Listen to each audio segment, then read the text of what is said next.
When protesters threw soup at the Mona Lisa in January, it reminded me of some great investing advice I received years ago from an art major, of all people.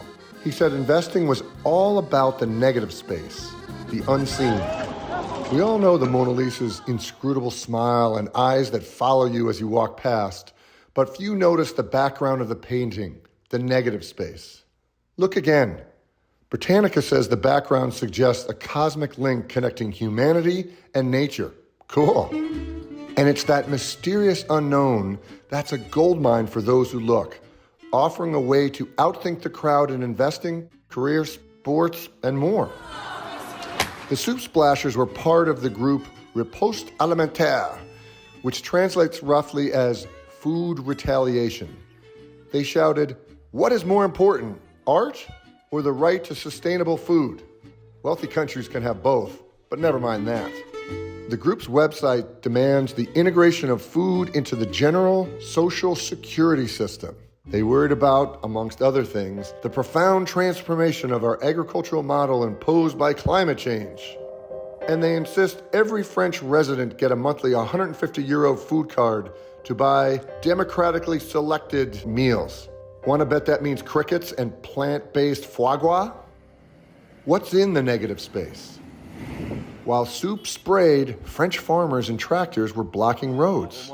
We have everything we need to eat, barbecues and a wall of hay to shield ourselves from the wind. It turns out farmers were protesting high taxes, environmental regulations, and the high cost of fuel and feed. I run my farm, but if I don't earn money, I cannot invest.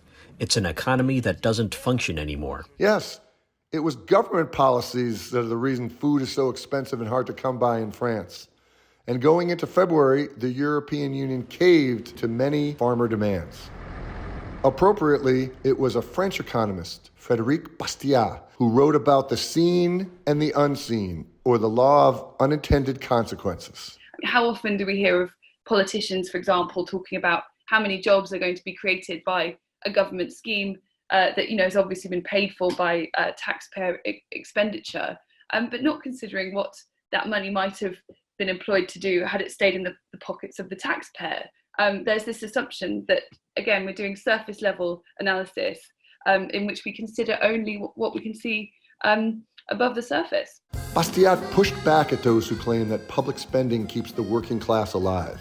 He rightly noted that public spending is always a substitute for private spending, and that consequently it may well support one worker in place of another, but adds nothing to the working class taken as a whole. It's not the Europe of the people. It's not the Europe of those who work.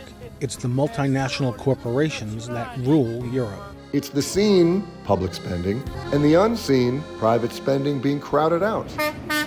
Seen is California raising its minimum wage to $20 an hour for fast food workers come this April, a so-called living wage. Unseen are layoffs, or those not hired, especially teenagers, because restaurants can't afford them. Today, more than ever, investing is seen as a fashion, especially in technology and biotech. What's unseen is the technological obsolescence that comes with every single cycle. Back to the game of masterpiece. C'est parti. In 2022, the Mona Lisa was smeared with custard.